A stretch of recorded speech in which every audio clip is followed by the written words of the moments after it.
Para makatulong sa salon business ng housemates, isang eksperto ang nagturo kila Nonong at Nico. Hi. Hi. Ako po si Hi, Nonong. Nong. Hi. Hello. We're gonna teach you how to do basic foot spa, mani-pedi. Nonong, Yes. mag-hands pa tayo sa'yo. Tapos basic nail art. Okay. Sarap ah. The best to. Ganda sana kung marunong ka rin magbasa ng palad.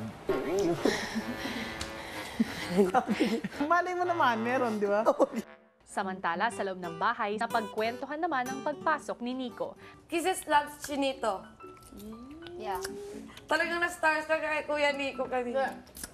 I didn't expect na Kuya Nico would be so nice. In person, he is really very charming, and yung pakikitungo niya po sa amin, it's like we are all friends. Ilang sandali pa at bumalik na si Nonong at Nico para ituro ang iba pang services na gagawin sa itatayo nilang salon. Kailangan nandito lahat ha, pag tinuruan.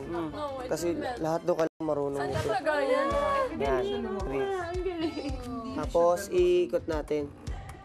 Parang massage lang yan. Ito yung sea salt, ito yung gagamitin pang scrub. Okay, ma'am, start na po. Yan. May galingan mo, Maymaya. Opo. Ito na po. Hey, Young, this is our job. Ingat kayo, Kasi ito, pang buffing. Kunyari, may mga uneven na nakaulbok. Gaganto nyo lang. Hindi ko alam yan. Kabitan na ito ng dextrose. At patayin na ang kuko. Maya-maya ang housemates naman ang nag-ensayo para sa kanilang lucky task. Ma'am, pipili ka po ng color, ma'am. Gusto niyo po ba nail Ma'am, art? gusto niyo ma'am nail art? Ma'am, mas magaganda po yung ano niyo po.